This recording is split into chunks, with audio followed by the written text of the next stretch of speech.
नमस्कार, मैं छत्तीसगढ़ अखबार के यूट्यूब चैनल इंडिया आजकल से सुनील कुमार। अभी तक मैं गर्मी को बर्दाश्त कर पा रहा हूँ क्योंकि हमारे स्टूडियो में कुछ देर के लिए हम लोग रिकॉर्डिंग के दौरान एयर कंडीशनर शुरू करते हैं, लेकिन हालत ख़राब है। मैं बतलाऊँ आपको, हम लोग तो आराम से हैं इस पल, लेकिन ये मत समझिएगा कि हमको बाहर की एहसास नहीं हो रहा है। बाहर की हालत बहुत ख़राब है। मैंने एक अपील भी की थी अभी कल परसों ही कि ज़रूरत न रहे बहुत तो अपने कर्मचारियों को, कामगारों को, अपने जूनियर साथियों को दिन के 4 घंटे बाहर मत भेजिए। गर्मी वो जमकर पड़ रही है हिंदुस्तान में। हिंदुस्तान के नक्शे का अगर हीट मैप अगर देखें तो तकरीबन पूरा का पूरा हिंदुस्तान, केवल थोड़ा सा नॉर्थ ईस्ट का, शायद कुछ कश्मीर का जरा सा हिस्सा छोड़ दें, बाकी पूरा हिंदुस्तान उबल रहा है। मैं मेरे करीब का बतलाता हूँ, राजनांदगांव का कल 45 साढ़े 45 डिग्री, 2 अखबारों में अलग अलग था, 45 साढ़े 45 डिग्री दर्ज हुआ है। दुनिया में जो 100 सबसे गर्म शहर दर्ज हुए हैं, दुनिया में 100 सबसे गर्म शहरों में 95 या 97 शहर हिंदुस्तान के हैं। उस लिस्ट में रायपुर भी था 2 दिन पहले। और एक दूसरी चीज़ मैं बतलाता हूँ आपको, मैं हालांकि इसी विषय पर संपादकीय लिख के आ रहा हूँ। आज मैं यहाँ दूसरे विषय पर आपके सामने बोलने के लिए आया था, लेकिन फिर मुझको लग रहा है नहीं, इससे ज़्यादा ज़रूरी और कुछ भी नहीं है। जो हालत है गर्मी की, और मैं बतलाऊं आपको, बहुत सारे ऐसे लोग हैं जो सड़क किनारे एक पेड़ की छाया में खोमचा लगा के बैठे हैं, जूता सिल रहे हैं, पंक्चर बना रहे हैं, किसी मंदिर मस्जिद के बाहर बैठकर भीख मांग रहे हैं, ठेला चला रहे हैं, धकेल रहे हैं, खुली चारों तरफ से हवा वाले ऑटो रिक्शा चला रहे हैं। बहुत ख़राब हालत है। मोपेड पे जा रहे हैं, साइकिलों पे जा रहे हैं। मैं ख़राब लगा मुझको। कल मैंने एक जर्जर साइकिल, बहुत पुरानी साइकिल थी, उस पे एक बहुत बुजुर्ग और कमज़ोर व्यक्ति को जाते हुए देखा, और मैं सोचते चल रहा था कि मैं कार में चल रहा हूँ, ये बुजुर्ग चलाने की हालत में नहीं है और साइकिल चला रहे हैं, दोनों जर्जर हैं, दोनों में मुकाबला चल रहा है, अधिक जर्जर कौन है। दोपहर के वक्त ऐसे लोगों का क्या होता होगा। हमारे पास आंकड़े जो आते हैं, लू लगने से मौत भर के आंकड़े आते हैं, और आंकड़े नहीं आते। मौत से नीचे भी सेहत पे ऐसा बुरा असर पड़ता है इतनी गर्मी का। चिकित्सा वैज्ञानिक तरह तरह की बातें करते हैं। मैं आज आपके सामने 2-3 चीज़ों को मिलाकर बोलना चाहता हूँ। एक तो यह है कि गर्मी जो पड़ रही है यहाँ पर, ऐसी गर्मी पूरे हिंदुस्तान में बिखरी हुई, प्रयागराज जो गंगा के किनारे देश के बीच में है, उत्तर प्रदेश में, उधर क्यों इतनी गर्मी पड़नी चाहिए थी। हमारे इधर 2 रेगिस्तानी प्रदेश हैं, राजस्थान और गुजरात। वो उस तरफ से पश्चिम के हिस्से में है, वो खाड़ी के देशों से, पाकिस्तान से आने वाली लू उधर से होते हुए आती है। उधर अगर गर्मी इतनी रहे तो समझ में आता है। प्रयागराज तो देश के बीच में आ गया, इलाहाबाद गंगा के किनारे बसा हुआ, वो खौल रहा है, सबसे गर्म शहरों में से एक हो गया है। मैंने पता लगाने की कोशिश की, मैं मौसम विज्ञान को कम समझता हूँ, लेकिन मुझको पता लगा कि पश्चिम से, खाड़ी के देशों की तरफ से और पाकिस्तान से होते हुए जो लू आती है, वो लू हिंदुस्तान में आ तो जाती है, लेकिन यहाँ पर आने के बाद हिमालय उनको रोक देता है, तो वो बीच में ही गर्मी उसकी रुक जाती है। उस वजह से मध्य भारत जो है और उत्तर भारत, ये इतना गर्म हो रहा है। अब आपको दूसरी एक बात बतलाता हूँ, इससे बिल्कुल अलग। 2 दिन पहले हिंदुस्तान में बिजली की खपत जो है इतिहास की सबसे अधिक रही। अभी अप्रैल ही चल रहा है, अभी मई और जून बाकी है। बिजली की खपत 243 गीगावाट थी, जो पिछले साल से खासी ज़्यादा थी। पिछले साल की जो सबसे अधिक थी उससे खासी ज़्यादा थी, और इतिहास में सबसे ज़्यादा तो है ही, क्योंकि अब एसी बढ़ते चल रहे हैं, कूलर बढ़ते चल रहे हैं, एसी का इस्तेमाल बढ़ते चल रहा है, कूलर का इस्तेमाल बढ़ते चल रहा है, तो बिजली की खपत बढ़ रही है। जितनी देश में बिजली बन रही है उससे अधिक खपत थी 2 दिन पहले। 1% से कुछ कम का फर्क था, लेकिन बिजली की उपज जो है, बिजली का उत्पादन जो है, वो खपत से ज़्यादा था 2 दिन पहले। और अभी मई और जून बाकी है, ये गर्मी अभी बाकी है।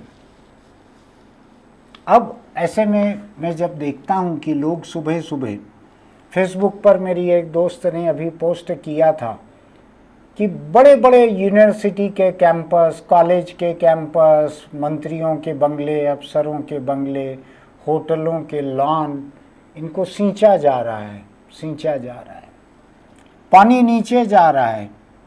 गरीब जो हैं टैंकर के पीछे दौड़ रहे हैं। पूरे देश में पानी को लेके त्राही त्राही मची हुई है। मैं रायपुर के एक विधायक के दफ्तर में उनके साथ 2 दिन पहले बैठा था।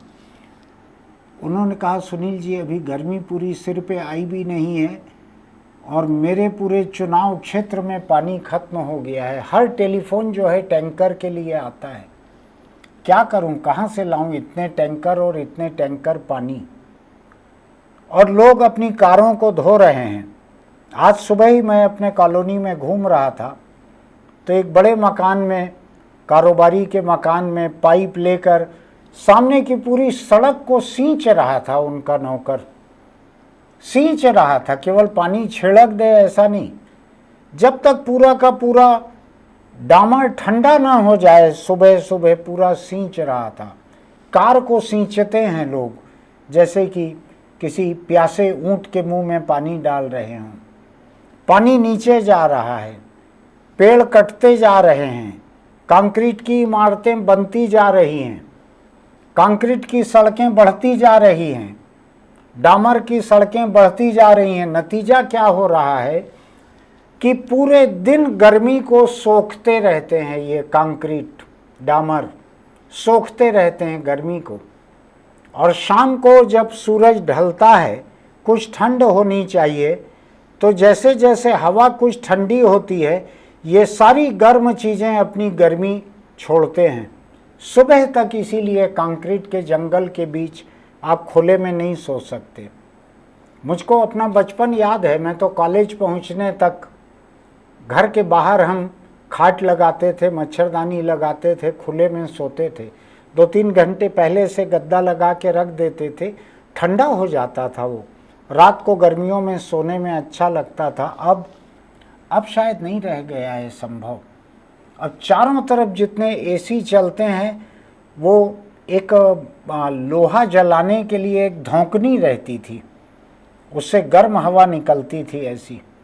तो ऐसे धौंकनी जैसे एसी गर्मी को बाहर फेंकते हैं चारों तरफ।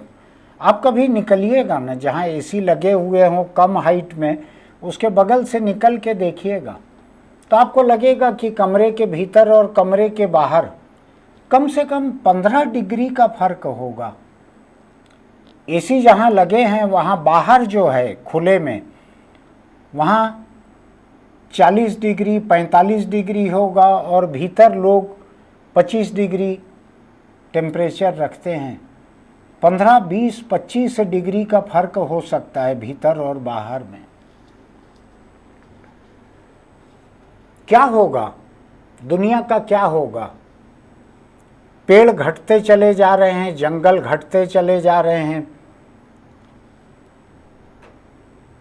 एनडीए की सरकार आने के पहले से, यूपीए की सरकार के समय से और उसके पहले की एनडीए सरकार के समय से, भारत में जंगलों का हिसाब लगाने के पैमाने को बदल दिया गया।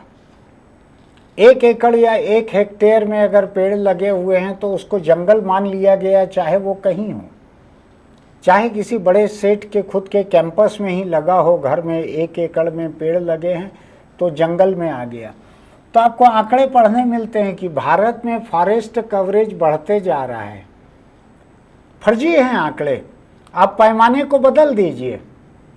आप कह दीजिए कि अब से गहने जो हैं 12 कैरेट के सोने के बनेंगे, तो 24 कैरेट का सोना जो है वो जब 12 कैरेट का गहना बनाएगा तो 1 किलो से 2 किलो हो जाएगा। देश में सोने का स्टॉक 2 किलो हो जाएगा, 1 किलो स्टॉक बढ़कर। ऐसा ही फॉरेस्ट कवरेज बढ़ा हुआ दिखाया जा रहा है। जितनी गाड़ियां बढ़ रही है शहरों में, हर गाड़ी धौंकनी की तरह गर्मी छोड़ती है। एसी चलता है उसका तो, और इंजन चलता है तो भी, और वो गाड़ी अपने आप में हीट एब्जॉर्ब करती है, मेटल की रहती है, तप जाती है। आप उसके ऊपर रोटी रखेंगे तो सिक जाएगी, लेकिन धूल इतनी है कि आप रख नहीं सकते। ये गाड़ी भी रात में जब ठंडी होनी चाहिए रात, तो हर घर में 2 3 4 गाड़ियां आसपास खड़ी रहती हैं, वो गर्मी छोड़ती हैं, तो हवा ठंडी हो ही नहीं पाती है सुबह तक। बिना एसी, बिना कूलर के, बिना पंखे के हवा ठंडी नहीं हो पाती। खराब नौबत है ये जो मई जून के महीने में जो होती थी गर्मी, वो मार्च अप्रैल में होने लगी है। 2 साल पहले का अगर आपको याद होगा, उत्तर भारत में जो गेहूं की फसल का इलाका था, वहाँ इतनी लू चली थी कि गेहूं की बालियों में दूध जम ही नहीं पाया, दाने बन ही नहीं पाए, उपज घट गई थी एकदम से। क्या किया जाए? मैं कई बार कहता हूं आपके सामने, कई बार उससे ज़्यादा बार मैं अखबार में लिखता हूं, पानी को बचाने की ज़रूरत है, बड़े बड़े पेड़ लगाने की ज़रूरत है। बड़े बड़े पेड़, ये शहरों में डिवाइडर पे बोगनवेलिया लगा देते हैं, ये पेड़ नहीं है। आपको बड़े बड़े पेड़ लगाने पड़ेंगे, जगहें ऐसी छांट के रखनी पड़ेगी जहाँ पे आप बड़े पेड़ लगा सकें। देसी पेड़ लगाइए, जहाँ पर नीम लगाइए, जहाँ पर बरगद लगाइए, जहाँ पीपल लगाइए। देसी पेड़ लगाइए जो कम पानी में अधिक जिंदा रहते हैं, खूब घनी छाया देते हैं, ऐसा लगाइए। मैं कल सुबह की बात है, चाय पी रहा था बरामदे में बैठकर अपने घर में, तो देखा कि दिवाली के समय हमने जो धान की बालियों से बने हुए कुछ ऐसे सजावटी तोरण टांगे हुए थे। देखा होगा आपने भी, छत्तीसगढ़ में पंछियों को उनका हिस्सा देने के लिए ऐसे धान के बालियों वाले सजावटी तोरण लगाते हैं और उनको टांग देते हैं। कितने महीने हो गए हैं दिवाली गए हुए, टंगे हुए हैं तोरण खुले में। कोई कुत्ते वगैरह भी नहीं है मेरे यहाँ जो भौंक के डराएं पंछियों को। एक दाना भी धान का मुझको कम नहीं दिखा उसमें से। उसका मतलब यह है कि वो पंछी जो कि धान की बालियों से धान खाते हैं, दाना खाते हैं, नहीं आ रहे शहर में अब। जबकि अपने घर में हमने कई पेड़ लगा रखे हैं, नहीं आ रहे हैं पंछी। चले गए हैं पंछी शहर छोड़कर। लोग कहते हैं कि वो क्या माता पिता के किसी, क्या कहते हैं उसको, बरसी पे किसी पे जो कौए वगैरह को जो खिलाते हैं, पत्तल छत पे रखते हैं, अनछुई रह जाती है, पत्तल नहीं आते कौए में खान। कहाँ कौआ कंक्रीट के जंगल में मरने के लिए आएगा? उसको तो जो खाना है उधर अपना काम चला लेगा। एक दिन के लिए तुम छत पे रखोगे और तपती हुई छत के ऊपर वो क्या पत्तल एक रख दोगे, उसमें 3-4 तरह के पकवान रहेंगे। कई किलोमीटर दूर शहर से कहाँ कौआ आएगा उसको खाने के लिए? थोड़ा सोचने की ज़रूरत है कि हरियाली कैसे बढ़ सकती है। पेड़ न सिर्फ अपने तले छाया रखता है बल्कि आसपास की हवा को भी पेड़ ठंडा करते चलता है। जो घास लगाने का जो शौक है, सरकारी खर्च पर, संस्थाओं के खर्च पर, यूनिवर्सिटी, कॉलेज, होटल यहाँ पर, और संपन्न तबके के घरों में जो घास के लॉन लगाने का जो शौक है, किसी काम का नहीं है। मैं बतलाता हूँ आपको, उसको धान के खेत की तरह पानी से लोग सींचते हैं और किसी काम नहीं आता वो। कोई पर्यावरण पे, जलवायु परिवर्तन पे कोई उससे फायदा नहीं होता, नुकसान छोड़ के केवल पानी उसमें बर्बाद किया जाता है। आज ही सुबह घूमते हुए मैं किसी घर की छत पे देख रहा था, तपने लगा था सुबह का माहौल। छत के ऊपर पौधे ही पौधे गमले में रखे हुए थे खूब सारे। ये प्रकृति से संघर्ष करना बंद करना चाहिए। प्रकृति हिंदुस्तान के ऐसे गर्म प्रदेश में छत पर पौधे लगाने की नहीं है, सिर्फ इसलिए कि आपके घर में पानी है, नीचे बोर है जहाँ से आप ज़मीन के नीचे का पानी खींचते हैं। आप छत पे पंप से पानी चढ़ाकर पौधों को सींच सकते हैं। क्या ठीक है? वो बहुत खराब नौबत है। ये जो बिजली की खपत है ये बतलाती है कि गर्मी कितनी है। ये भी बतलाती है कि एक संपन्न तबका जो है वो अपने घर के एक एक कमरे में एसी बढ़ाते चल रहे हैं। जो विपन्न तबके हैं वो बहुत ख़राब हालत में है, वो शायद पंखा भी नहीं लगा पाते हैं। वो कंस्ट्रक्शन साइट पे कैसे काम करते होंगे, कैसे लोहे की छड़ें काटते होंगे, ऐसे में कैसे लोहे के चादर काटते होंगे। कारखानों की गर्मी में जहाँ भट्टी और गर्मी उगलती है वहाँ कैसे काम करते होंगे। और ये बढ़ते चल रहा है। ये जलवायु परिवर्तन, जिसको ट्रंप जैसे नालायक और निकम्मे, बेवकूफ़ और बददिमाग इसको ग्रीन होक्स कहते हैं कि हरित झांसा है। ये कोई जलवायु परिवर्तन नहीं हो रहा है। पूरे दुनिया के जलवायु को सबसे अधिक नुकसान अगर धरती पर किसी एक आदमी ने पहुंचाया तो वो ट्रंप ने। अमेरिका जलवायु परिवर्तन की संधि को छोड़कर बाहर निकल गया, सारी संस्थाओं से बाहर निकल गया, जलवायु से जुड़ी हुई संस्थाओं से। लेकिन मैं बतलाता हूँ, आपके आसपास जहाँ जगह है लोगों से बात करके पेड़ लगाने के बारे में सोचिए। दिखावटी और सजावटी पेड़ मत लगाइए। हमारे दादा परदादा नाना परनाना जो पेड़ लगाते थे, नीम है, पीपल है, आम मैं इसलिए नहीं कहता कि कई जगह बच्चे पत्थर चलाते हैं तो आप घर के आसपास आम लगाएंगे तो आम कम खाएंगे, पत्थर ज़्यादा खाएंगे, इसलिए मैं उसका नाम नहीं ले रहा था। लेकिन शहर के बाहर लगा सकते हैं, कहीं खुली जगह में तो आम भी लगा लीजिए। आम, पीपल, नीम, बरगद ऐसे बड़े पेड़ लगाइए। यही पेड़ बचाएंगे। मैं आपको बतलाता हूँ, माँ बाप के नाम पे धर्मशाला में एक कमरा बनवाना, एक प्याऊ बनवाना, ये सब तो ठीक है। पेड़ लगवाइए, माँ बाप के नाम पे लगाइए, अपने नाम पे लगाइए, होने वाली औलादों के नाम पे लगाइए। जब किसी का जन्मदिन आए परिवार में, साल में 5-10 पेड़ लगाते चलिए, जगह ढूंढते चलिए, कहीं न कहीं लगाइए। वही चीज़ धरती को बचाएगी। बहुत ख़राब नौबत है, मैं बतलाऊँ आपको। मैं तो उतनी तकलीफ़ की ज़िंदगी नहीं जी रहा हूँ, लेकिन बाहर निकलने की नौबत अगर आती है मुझको, बिल्डिंग के बाहर खड़ी हुई गाड़ी तक जाकर एक कागज़ निकालने की नौबत आती है तो ऐसा लगता है जैसा भट्टी की भभक आ रही है वहाँ तक पहुँचने तक में। ख़राब नौबत है, गरीब की नौबत बहुत ख़राब है। टेम्परेचर बढ़ते चल रहा है। हिंदुस्तान पूरी दुनिया में सबसे ज़्यादा उबल रहा है। किसी ने सोचा नहीं होगा ऐसा होगा। आने वाले महीनों में हो सकता है इससे फसल भी बर्बाद हो। फसल बर्बादी की और वजहें भी हो सकती है। डीजल की कमी भी हो सकती है, खाद की कमी भी हो सकती है, जो कि खाड़ी से गैस नहीं आ रही है, उससे खाद नहीं बन पा रही है। कमी है बहुत। सावधान भी रहिएगा, गर्मी से भी सावधान रहिए। बिजली का कम से कम इस्तेमाल कीजिए, बचा कर चलिए और पेड़ लगाइए। बस मैं यही कह सकता हूँ। चारों तरफ बात कीजिए कि कैसे पेड़ लगा सकते हैं, कैसे पानी बचा सकते हैं, यही सोचते चलिए। फिर मिलेंगे। मेरे पास कोई अधिक समाधान नहीं है, लेकिन मैं समस्या को आपके सामने रखना चाहता था। चलते चलते एक छोटी सी अपील, अगर आपको हमारी बातें तर्कसंगत लगती हैं तो हमारे YouTube चैनल इंडिया आजकल को सब्सक्राइब कीजिए, लाइक कीजिए, नोटिफिकेशन की बटन दबाइए, कमेंट बॉक्स में लिखिए। पानी की बर्बादी जहाँ जहाँ हो रही है सार्वजनिक रूप से उसका विरोध कीजिए। बस आज के लिए यही सलाह है कि पानी की बर्बादी को रोकिए जहाँ भी हो रही है। फिर मिलेंगे।